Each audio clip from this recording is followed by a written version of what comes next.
वक़्फ़ bill मंजूर मानो ना बिल के ताल्लुक से गुफ्तगू हुई। उलमाए कराम ने इस बात को तय किया कि ये जो बिल पास हो रहा है इससे मुसलमानों की हक़-तलफ़ी हो रही है, साथ ही साथ ये कानूनी तौर पर भी आईनी तौर पर भी ये गलत है। लिहाजा हमारी मसाजिद, मकाबिर, कब्रिस्तान, ईदगाहें, खानकाहें सबको खतरा ज़ाहिर है। इस सिलसिले में मुल्क गीर पैमाने पर हम एहतजाज करेंगे और वकला से मशवरा करेंगे। इस कानून को सुप्रीम कोर्ट में चैलेंज किया जाए इंशाअल्लाह ताला। आप लोगों को आगे क्या कार्रवाई होगी उसकी इत्तला दी जाएगी। ये एहतजाज हमारा पुरअमन रहेगा और हर शहर में, हर गांव, गली, कूचों में हम सदा एहतजाज बुलंद फरमाएंगे। हमारे उलमा सदा एहतजाज बुलंद फरमाएंगे। आप हजरात इस सिलसिले में मज़ीद क्या कार्रवाई हुई है, मौलाना एजाज बिस्मिली साहब भी आपसे मुखातब हैं। जैसा कि आप लोग जानते हैं कि कल जिस तरीके से पार्लियामेंट में बिल पेश किया गया और तमाम एतराजात के बावजूद एक भी बात हुकूमत सुनने को तैयार नहीं है। तमाम मुसलमानों की तंजीमों ने जो मशवरे दिए थे न उनको मानने को तैयार है। मुल्क के होम मिनिस्टर कहते हैं कि 2013 में भी इसमें चेंजिंग आई है, लेकिन इससे पहले भी वक्फ बिल लाकर जब भी वक्फ बोर्ड में चेंजिंग की गई है तो खास तौर पर मुसलमानों से मशवरा लिया गया, तंजीम के जिम्मेदारों से मशवरा लिया गया, दानिशों से मशवरा लिया गया। लेकिन यह हुकूमत क्योंकि इसने ये साबित करना है कि हम किसी तरह से भी इस मुल्क में मुसलमानों को दूसरे नंबर का शहरी साबित करके रहेंगे और फिर ऊपर से सोने पर सुहागा यह है कि एक तरफ वक्फ बिल लाकर हुकूमत वक्फ मिल्कियत पर कब्जा डाका डालना चाहती है तो दूसरी तरफ प्राइम मिनिस्टर हमें भीख देने के लिए खड़े हो गए हैं। मुझे शेर याद आता है, हाकी में वक्त सखावत ना तेरी भूलेंगे, हाकी में वक्त सखावत ना तेरी भूलेंगे, हमी को लूट के खैरात देता है। हमें प्राइम मिनिस्टर से कोई राशन की किट नहीं चाहिए, हमें भीख नहीं चाहिए। हमारे पुरखों ने, हमारे बाप दादा ने इस मुल्क को जो दिया है कोई और नहीं दे सकता, न किसी का बाप दे सकता है।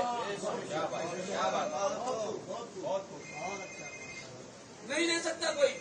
मगर हमारा हक लूटने में बैठे हो तो याद रखिए, आपने 3 तलाक के मसले पर और दिगर शरई मामलात पर जिस तरीके से मुदाखलत की है और अब वक्फ बोर्ड का मामला, वक्फ मिल्कियत का मामला, ये डायरेक्ट अल्लाह का मसला है।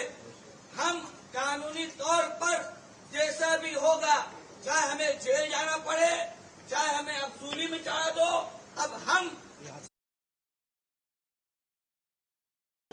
ये जो कानून बनाया वक़्फ़ के खिलाफ, ये जो कानूनी सिस्टम है ये सिस्टम नहीं बना और कानूनी सिस्टम के खिलाफ कानून बनाया। क्योंकि हमारा जो वोटिंग हुआ पार्लियामेंट में, ये वोटिंग भी अवैध तरीका में हुआ। क्योंकि माइनॉरिटी का लिए जो कानून, ये तो हर वक्त मेजोरिटी वोटिंग में माइनॉरिटी को हरा देंगे, लेकिन माइनॉरिटी के लिए जो प्रोटेक्शन, माइनॉरिटी के मस्जिद के लिए जो प्रोटेक्शन, वक़्फ़ जो संपत्ति का जो प्रोटेक्शन, ये हमारा कॉन्स्टिट्यूशन ने प्रोटेक्शन दिया। कल अमित शाह और माइनॉरिटी मिनिस्टर किरण रिजिजू जी पार्लियामेंट में जो बयान दिया वक़्फ़ के बारे में, पूरा झूठा बयान दिया। वो जो हमारा जो सेकुलरिज्म सिस्टम है उसके खिलाफ बयान दिया। वो जो हमारा जो गणतांत्रिक ढांचा है इसके खिलाफ बयान दिया। इसलिए हम लोग, वो हमारा जो राष्ट्रपति जी है उनके पास भी हम लोग डिमांड दर्ज करेंगे। जो अमित शाह और माइनॉरिटी मिनिस्टर पार्लियामेंट में जो झूठा बयान दिया, इसके खिलाफ कानूनी कार्रवाई होना चाहिए। इसके खिलाफ कानूनी कार्रवाई होना चाहिए। अमित शाह और नरेंद्र मोदी के खिलाफ कानूनी कार्रवाई होना चाहिए।